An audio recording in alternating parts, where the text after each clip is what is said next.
Naibu waziri wa mambo ya ndani ya nchi Patrobas Katambi ameingia kwenye mvutano mkali baada ya kushambuliwa hadharani na mwenyekiti wa taifa wa ACT Wazalendo Othman Masoud Othman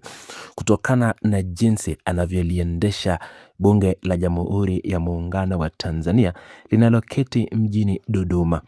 Akizungumza Zanzibari, Masoud Othman alieleza kushangazwa na tabia ya naibu waziri Katambi ya kuligeuza bunge hilo kuwa kama ofisi ya kiserikali badala ya kulitendea heshima yake ya kikatiba kama nyumba ya wananchi. Masoud Othman alisema bunge ni chombo chenye jukumu la kikatiba la kuisimamia na kuihoji serikali, mahali ambapo serikali huenda kuwajibika na kujibu maswali mazito kutoka kwa wawakilishi wa wananchi. Alieleza kuwa naibu waziri Katambi ameonekana kutumia jukwaa hilo la kitaifa kana kwamba ni tukio cha shughuli za wizara ya mambo ya ndani ya nchi, jambo linalokinzana moja kwa moja na dhima halisi ya bunge. Swali lake kwa naibu waziri Katambi lilikuwa la moja kwa moja, akitaka kujua ni nani aliyemwambia naibu waziri huyo kuwa bunge ni jengo la kiserikali linalomilikiwa na serikali pekee. Mbali na hoja hiyo ya kikatiba kuhusu matumizi ya bunge, Masoud Othman Masoud aliendelea kumhoji naibu waziri Katambi kuhusu tabia yake ya hivi karibuni ya kuhudhuria mkutano wa hafla muhimu bila sababu za msingi. Ilielezwa kuwa naibu waziri Katambi alikosa kuhudhuria hafla iliyokuwa ikiendelea Zanzibari, jambo lililoibua maswali miongoni mwa washiriki kuhusu uzito wa nafasi yake ya waziri katika masuala ya kitaifa yanayohitaji ushirikiano kati ya serikali ya Muungano wa Tanzania na serikali ya Mapinduzi Zanzibar. Othman Masoud Othman aliendelea kumhoji naibu waziri kuhusu msimamo wake wa mara kwa mara wa kutangaza uwepo wa amani nchini, huku akiendelea kuchukua hatua kali za udhibiti zinazoashiria hofu badala ya utulivu. Alieleza kuwa ni jambo la kawaida kwa mtu kuogopa furugu na machafuko, lakini akasisitiza kuwa kuogopa amani yenyewe ni jambo linalohitaji maelezo ya ziada kutoka kwa naibu waziri mwenye dhamana ya wizara ya mambo ya ndani ya nchi. Alieleza kuwa mtu anayesababisha machafuko ndiye anayeonyesha hofu, hivyo anakahoji kwa nini naibu waziri Katambi akiwa kiongozi mwenye dhamana ya ulinzi na usalama anaonekana kuiogopa amani anayoidai kuwepo. Kwa mujibu wa maelezo ya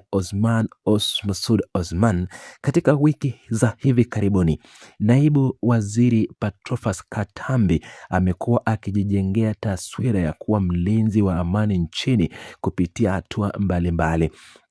Miongoni mwa hatua hizi ni kupiga marufuku baadhi ya mikutano ya hadhara kwa kizingizio cha kulinda amani, kupeleka vikosi vya usalama katika maeneo mbalimbali kwa jina la kudumisha amani, kuwaonya wazazi kuhusu kuwadhibiti watoto wao kabla ya kuelekea tarehe 7 Julai ambapo ilipita siku ya maandamano, na pamoja na kuongoza operesheni ya kiusalama zilizofanyika alfajiri ya tarehe 7 Julai, zote zikitajwa na naibu waziri Katambi kuwa ni sehemu ya jitihada za kulinda amani ya nchi. Othman Masoud Othman aligeuza mtazamo huo wa naibu waziri Katambi kwa kuhoji kuwa kiongozi huyo aliyetumikia amani kwa dhati hapaswi kuionea hofu amani hiyo aliyoipa kuilinda. Alieleza kuwa kiongozi huyo anaendelea kukaza udhibiti hata pale mambo yanapokuwa yametulia, na anaendelea kutafuta sababu mpya ya kubana na kudhibiti wananchi wakati hakuna dalili za furugu. Hauwezi kudai kuwa unalinda amani pekee, bali anaweza kuwa analinda maslahi mengine ambayo naibu waziri Katambi mwenyewe pekee ndiye mwenye jibu la kweli kuhusu hilo. Ukosoaji huu mkali dhidi ya naibu waziri Katambi unabeba uzito wa kipekee kutokana na muktadha kwa kisiasa unaozunguka chama cha ACT Wazalendo wakati huu. Masoud Osman ni mwenyekiti wa taifa wa chama hicho ambacho hivi karibuni kilisaini Zanzibari tamko la mazungumzo na maridhiano ya kisiasa na chama cha Mapinduzi CCM, tamko lililopingwa vikali na baadhi ya wanaharakati wa kisiasa wanaoishi nje ya nchi, waliotaka taasisi za kimataifa kulikataa maridhiano hayo, wakidai kuwa hayana uzito wa kweli. Kutokea kwa ukosoaji huu mkali dhidi ya naibu waziri Katambi siku chache tu baada ya kusainiwa kwa tamko hilo la maridhiano, kunazua maswali mengi kuhusu uhalisia wa mahusiano kati ya serikali inayoongozwa na Chama cha Mapinduzi na chama cha ACT Wazalendo. Hadi kufikia wakati wa taarifa hii, naibu waziri Patrobas Katambi hajatoa tamko lolote la hadharani kujibu shutuma na maswali aliyoulizwa na Masoud Osman kuhusu uendeshaji wa bunge, kuhusu kauli zake za mara kwa mara za amani. Naibu waziri huyo ambaye awali aliwahi kutoa onyo kuhusu hatua za kisheria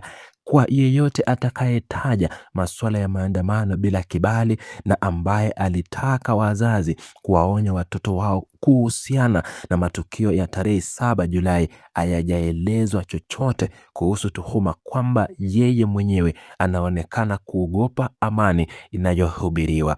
Ukimya wa naibu waziri Katambi kuhusu maswala haya ya Osman Masoud Osman umeendelea kuwa mada ya mazungumzo miongoni mwa wafuatiliaji wa maswala ya kisiasa nchini, hasa ikizingatiwa kuwa naibu waziri huyo amekuwa akijitambulisha hadharani kama kiongozi asiyeogopa mtu yeyote isipokuwa sheria za nchi. Hali hii imeongeza uzito kwa maswali yaliyoulizwa na mwenyekiti wa taifa wa ACT Wazalendo, ambaye ameendelea kusisitiza kuwa Bunge la Jamhuri ya Muungano wa Tanzania ni mali ya wananchi na si mali ya serikali au naibu waziri huyo au waziri yeyote mwenye dhamana ya wizara kwa serikali ya Samia Suluhu Hassan. Huku kukiwa na mivutano ndani ya mazungumzo kati ya ACT Wazalendo na Chama cha Mapinduzi CCM, siku chache tu baada ya kusaini mkataba wa mazungumzo na kumaelewano, wanaharakati mbalimbali wanazidi kumkosoa waziri huyo ambaye kwa sasa ndiye anayezungumza kwa niaba ya serikali. Wengi na wachambuzi wa masuala ya siasa wanasema kwamba serikali inamtumia naibu waziri Katambi kupitisha ujumbe kwa wananchi na wabunge, miongoni mwa wabunge wengine ambao wamechaguliwa katika ile mchezo serikali ya Mama Samia Suluhu Hassan inaicheza kwa wakati huu, wakati kukiwa na joto la kisiasa na vilevile ukarabati wa kupatikana kwa katiba mpya, na kabla hayo vilevile kesi ya mwenyekiti wa taifa wa Chama cha Mapinduzi, Chama cha Demokrasia na Maendeleo Chadema, Tundu Lissu, shinikizo ambalo limekuwa sasa likipamba moto kuachiliwa kwake baada ya kucheleweshwa kwa maamuzi ya kesi yake dhidi ya uhaini kwenye mahakama ya rufani Dar es Salaam.